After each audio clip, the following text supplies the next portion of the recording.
Do you think your English listening is already advanced? Think again. Many C1 and even C2 learners still struggle with real British conversations.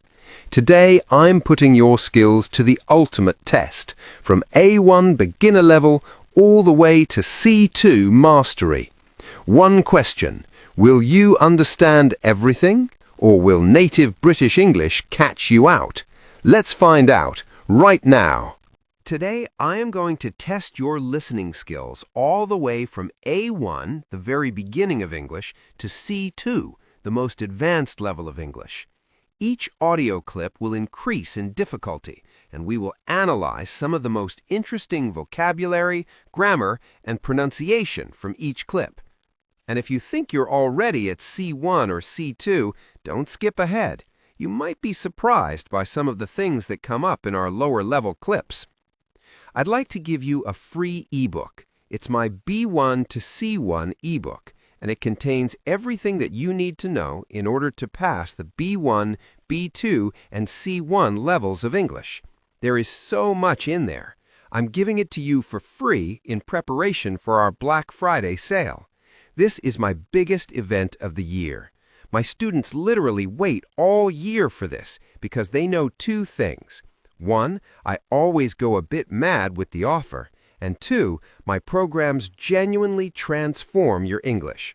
So, if you want to download this B1 to C1 ebook for free and sign up for the waiting list for my huge Black Friday sale so that you'll be the first to know, click on the link in the description box or scan the QR code there. Okay, let's start with the test. I'm going to play a series of audio clips. The first time I play each clip, there will be no text on screen, just a question for you to answer.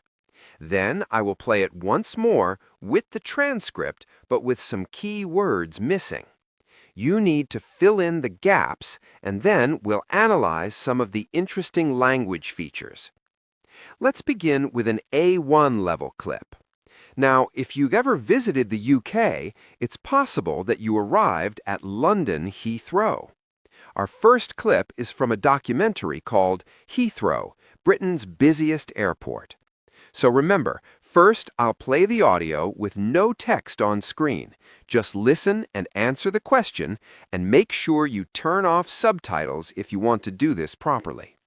The question is, how many people travel through Heathrow Airport each year? London Heathrow, Europe's biggest and busiest airport, transporting more than 73 million passengers every year. Just your passport, please? That's fine. How many passengers? Okay, the answer is 73 million passengers.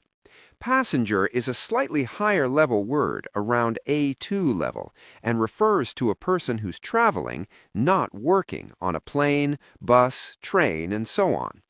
Okay, let's listen again. Try and fill in the blanks with one word in each space. London Heathrow, Europe's biggest and busiest airport, transporting more than 73 million passengers every year. Just your passport, please. That's fine. How many passengers? So we have London Heathrow, Europe's biggest and busiest airport. These are our superlative forms of big and busy. And notice the spelling changes there. We need to double the G for the comparative and superlative forms, and Y becomes I in busiest. Be careful, because the letter U is pronounced as a short I. Busy. Busiest. Next, we have transporting more than 73 million passengers. A common error I hear at this level is more that. It should be more than. For example, I have more than 10 friends. The airport worker asks for just your passport, please, and another worker asks how many passengers. Some A1 learners confuse how with who. How many with the short ah sound is used to talk about quantity. Who with the long oo vowel sound is used to talk about a person. Okay, did you get all of that? Let's step things up a level. We'll head into London for the following A2 level clip from Britain's favourite walks. Listen and answer the question, where is the speaker walking? I grew up in West London, so I spent my whole life kind of walking along by the river, and it's one of the few places in London you get a bit of kind of perspective. It's a treasure. The answer is along or by the river. The speaker says both. Along is an A2 preposition, meaning in a line following the side of something. By is a more basic word with a similar meaning, near or at the side of something. Along usually suggests movement, but we can use by to show position. For example, I walked along the river with Diego. I want a house by the river. Okay, let's listen to the clip again. Try and fill in the gaps, one word in each space. I grew up in West London, so I spent my whole life kind of walking along by the river, and it's one of the few places in London you get a bit of kind of perspective. It's a treasure. We have grew up, the past simple of grow up. This phrasal verb means to become an adult. We normally give more energy to the second word in phrasal verbs. I grew up in. Some speakers add a soft W sound to glide between the vowel sounds. Grew up in. Where did you grow up? Next, the speaker said he spent his whole life walking along the river. He uses the present perfect here to show this is something he started doing as a child and still continues to do. And notice the collocation spend time, not pass time. This is a mistake I hear a lot. We generally use spend time when we talk about using our time for a particular purpose. For example, I enjoy spending time with my mom, not I enjoy passing time with my mom. And finally, we have one of the few places. The structure one of the is followed by a plural noun. I often hear students at this level say, for example, one of the thing I love, but it's not correct. We should say one of the things I love. It's one of many. Okay, did you still find that pretty easy? If so, let's move on to B1.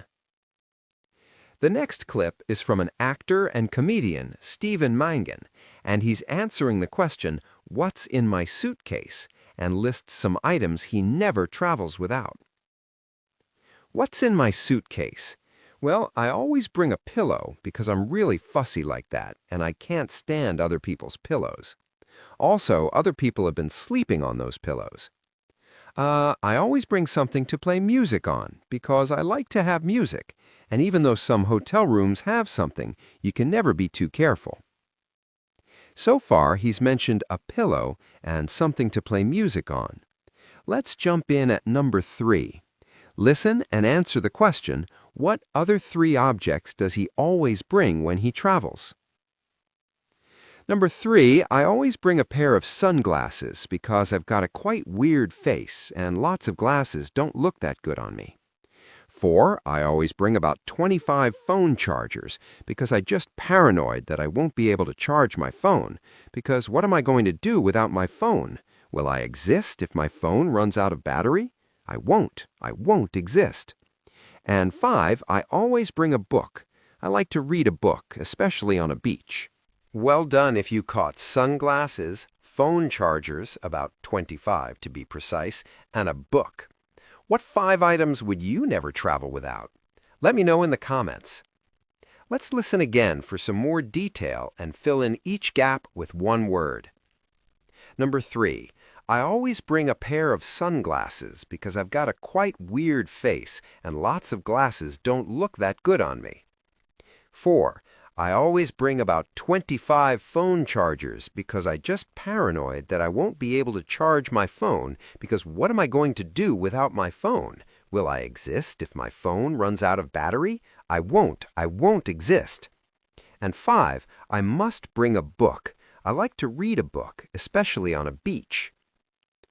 We'll go through the answers for this one a bit differently. Here they all are. We have weird, paranoid, to be able to, and run out of. Now here's a synonym for each word or phrase. Can you match each word from the clip with a word that has the same meaning? We have can use all of something, worried, and strange. So, in the context of this clip, weird means strange, paranoid is worried, be able to is can, and run out of means to use all of something. And remember, can doesn't have an infinitive form, so we can't say, I won't can charge my phone. Use I won't be able to instead. Run out of is a really useful B1 phrasal verb. I wonder if you've heard it before. You can run out of time, money, milk, shampoo, ideas, the list goes on. Okay, well done if you knew most of those words. So that last clip had basic grammar but more advanced vocabulary.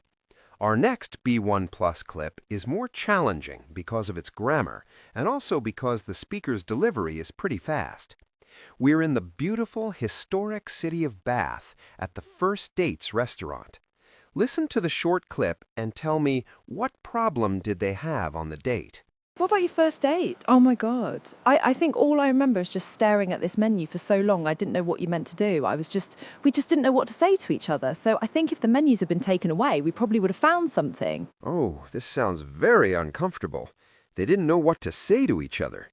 Maybe they were shy or inexperienced. Anyway, it sounds like it was rather awkward. We'll listen again now and look at some of the challenging vocabulary and grammar. What about your first date? Oh my God. I think all I remember is just staring at this menu for so long I didn't know what you meant to do. We just didn't know what to say to each other. So I think if the menus had been taken away, we probably would have found something. That was quite fast, wasn't it? Did you get any or all of the missing words? First, we have staring. This is a B2 level word, so well done if you caught this. To stare means to look at someone or something for a long time, maybe because you're tired, angry, or confused.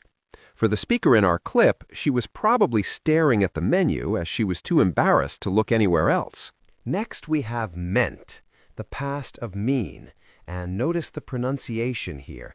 It's a short E sound, even though we have two vowels. Mean, meant, meant.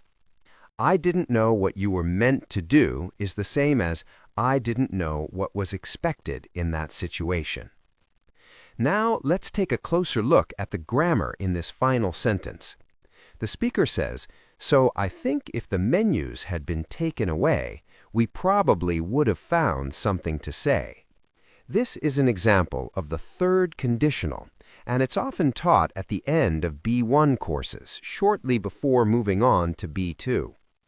And speaking of B1 and B2 courses, we will be offering an incredible discount over the Black Friday period. So make sure you sign up to the wait list and get your B1 to C1 ebook for free. The link's in the description box, or you can scan the QR code there. So how do we form the third conditional? Well, in this case, we have if plus past perfect plus would have plus past participle. And that's quite a lot to put together, and this phrase is even more complex as we have a past perfect passive, had been taken away by the waiter. Adding to the difficulty of the clip are the contracted forms the speaker uses, menused, would've, for example. You don't need to use these yourself when speaking, especially at B1, B2 level, but it's important to be able to recognize them when listening. We use the third conditional to imagine a different past. No one took the menus away, so they didn't find anything to say to each other. Okay, are the listenings getting a little bit more challenging for you now, or are they still a walk in the park, a piece of cake? Next up is a B2 level clip from a documentary series called The Heart of Britain. Listen and answer the question. Where is the speaker, presenter Matt Baker, going? Across the country, there's over 1.5 billion train journeys a year. And I'm heading to the station in England that's the busiest of them all, London's Liverpool Street, to meet the unsung heroes who keep this place on track. If you're one of the hundreds of thousands of people who pass through here every day, you might not notice them, but they're always here going the extra mile to get us where we need to be. People like William, in charge of mobility assistance, who is a lifeline to many. Platform 3 we're after here. He's heading or going to Liverpool Street train station, London's busiest train station. So to head is a B1 kind of more B2 level alternative for to go to or to go towards. Where are you heading means the same as where are you going. Now I find the B2 level particularly interesting, as it's when you start to learn some more idiomatic language and maybe even start to notice wordplay, which I love. Let's listen to the clip again, fill in the gaps, and see if you can spot two idiomatic expressions connected to trains and train journeys. Across the country, there's over 1.5 billion train journeys a year, and I'm heading to the station in England that's the busiest of them all, London's Liverpool Street, to meet the unsung heroes who keep this place on track. If you're one of the hundreds of thousands of people who pass through here every day, you might not notice them, but they're always here going the extra mile to get us where we need to be. People like William, in charge of mobility assistance, who is a lifeline to many. Platform 3 we're after here. So Matt's on his way to meet who he calls the unsung heroes that work at Liverpool Street.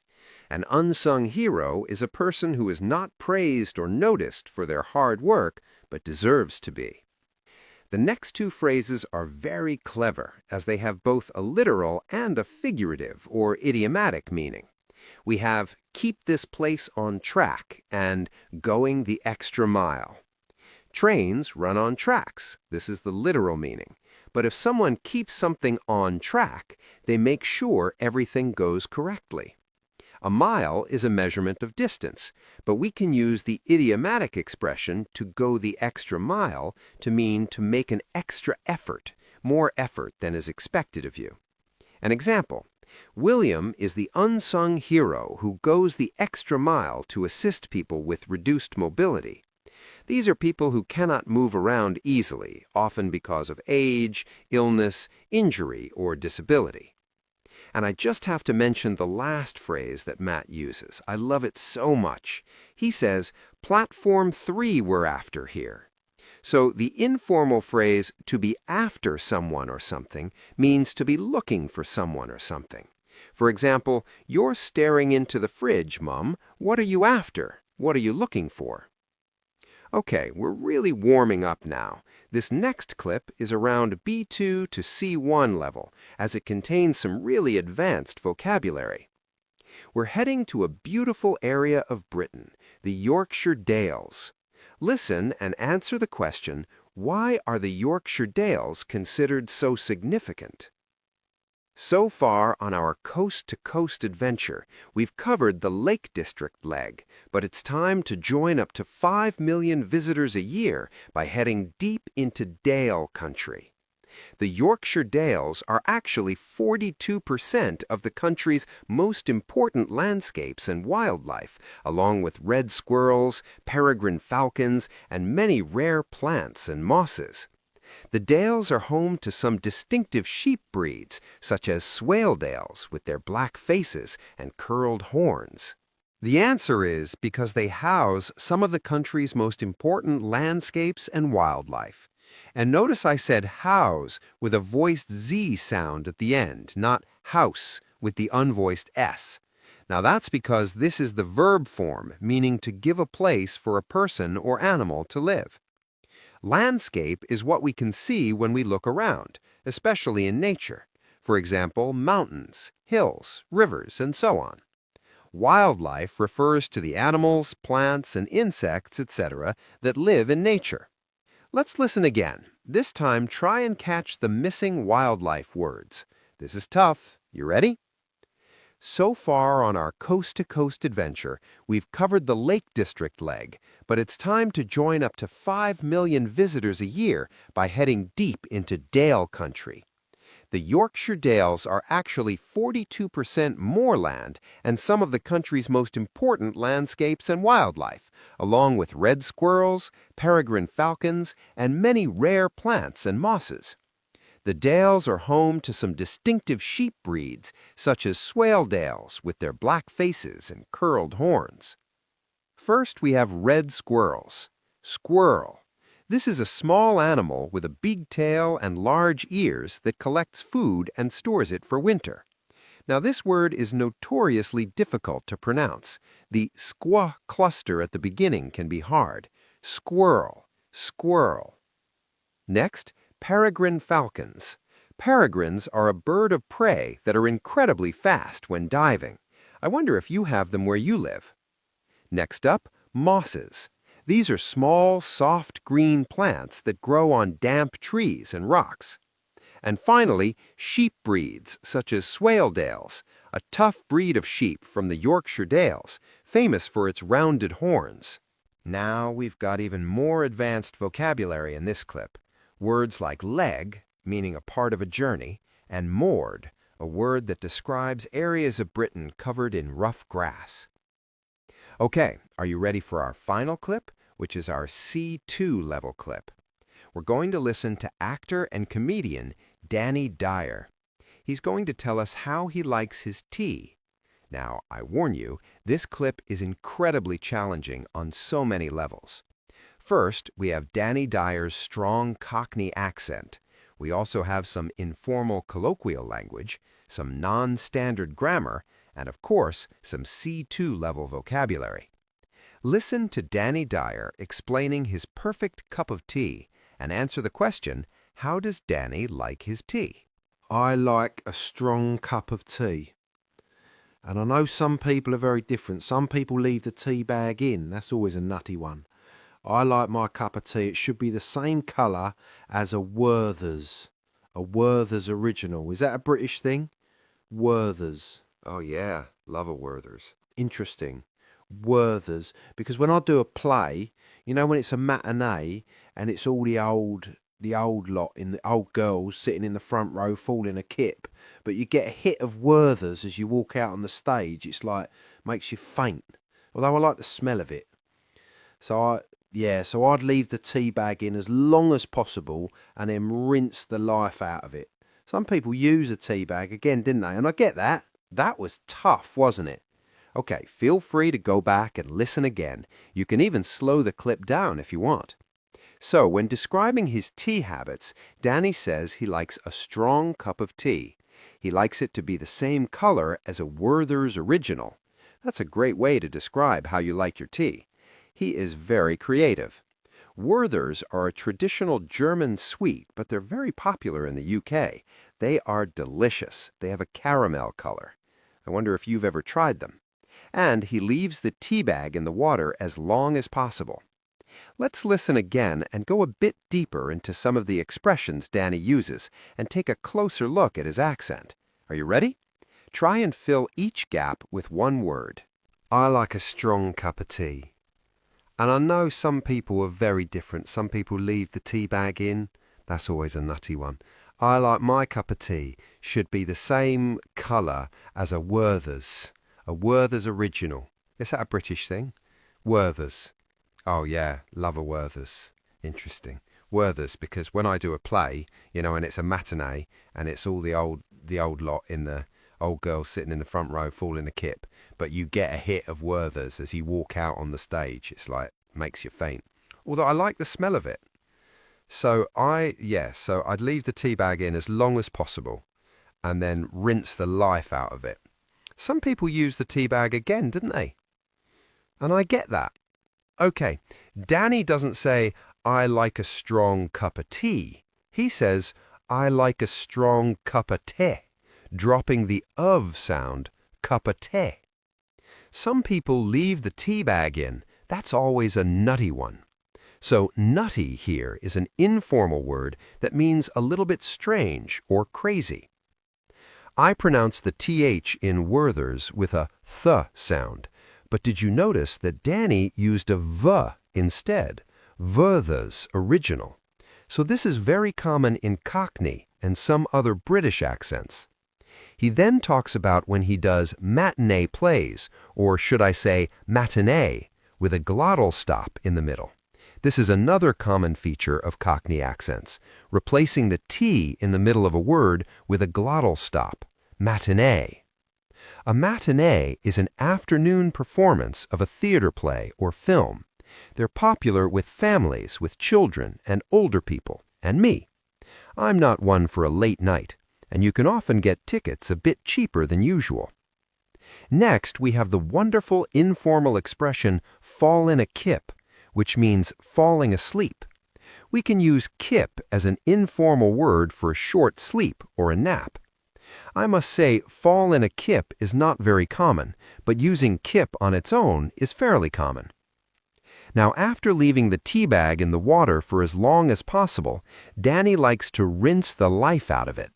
So this is a great informal expression that in this context means to squeeze out every last bit of flavor and strength from the tea bag.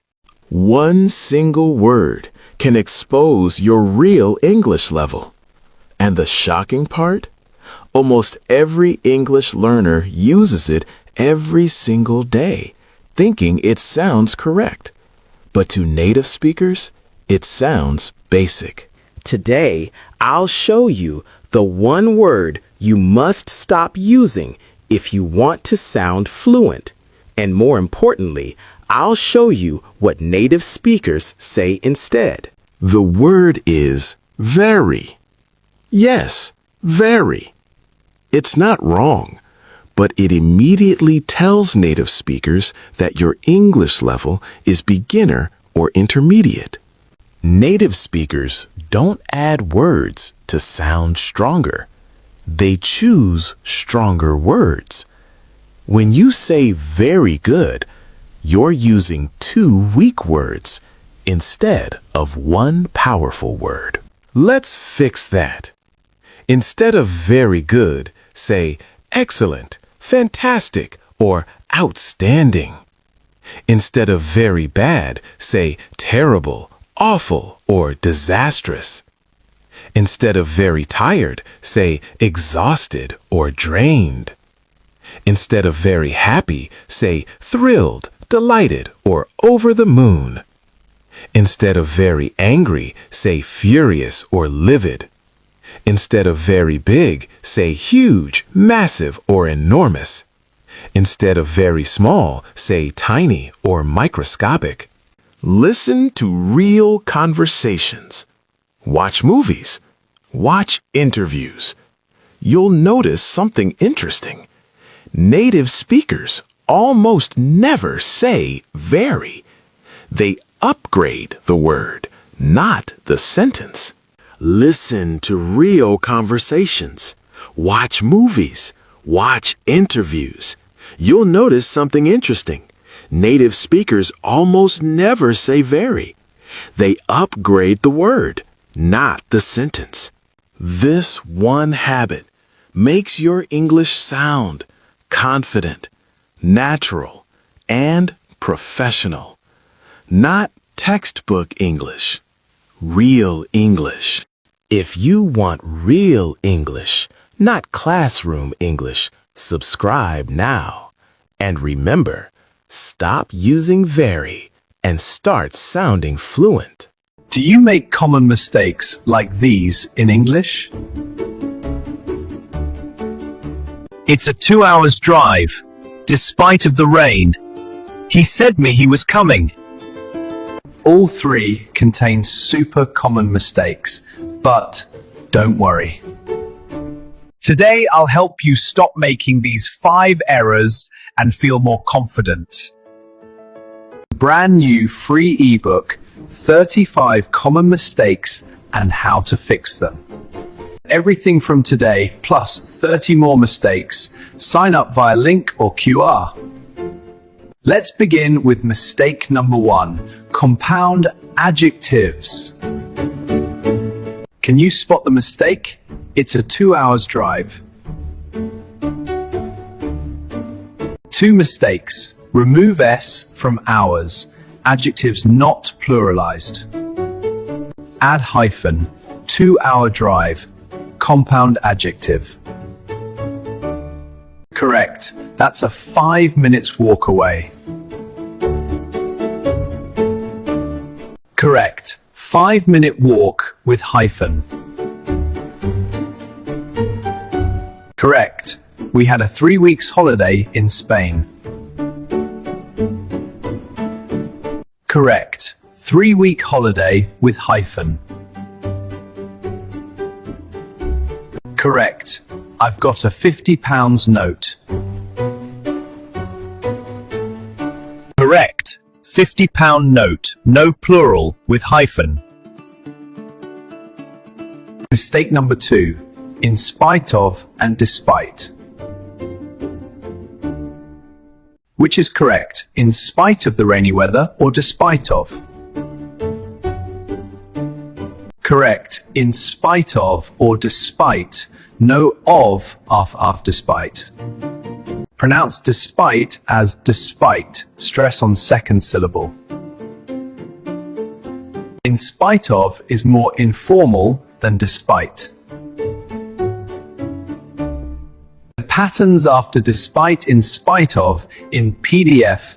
Download free. Mistake number 3. Say versus tell. Spot the mistake. She said me she was tired. Correct. She said she was tired, or she told me she was tired. Correct. He didn't say me where he was going. Options: remove me or change to told me. Common structures: say something, say to somebody. Mistake number 4. Win versus earn. Which is correct? She wins a good salary or earns? Correct. Earns. Money from job, not win. Win for luck or competition, lottery, prize. Earn for job, salary, or profit. Sometimes similar. Win, earn respect, reputation. The final mistake. Meet versus get to know versus know. Meet. First time, introduction. Get to know. Gradually become familiar. Know. Already familiar with someone or something. Common error. I met, knew the culture. Correct. Got to know. Now quiz time. Download PDF for more practice. Link QR.